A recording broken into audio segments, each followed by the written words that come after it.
खोया हुआ लॉकेट एक छोटे से तटीय गांव में, जहां समुद्र अपनी गुप्त बातें फुसफुसाता था, क्लारा नाम की एक युवा लड़की रहती थी।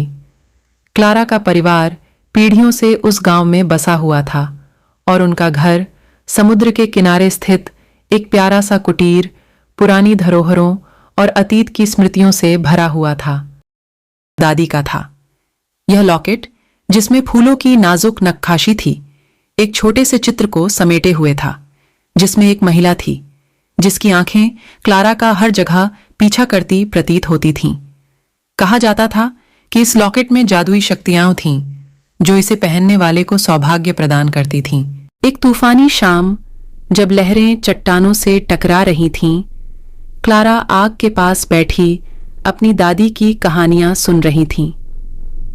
उसकी दादी, जिनकी आंखों में ज्ञान और आवाज में मिठास थी, जल परियों, छिपे खजानों और लॉकेट की रहस्यमय शक्तियों की कहानियां सुनाती थीं।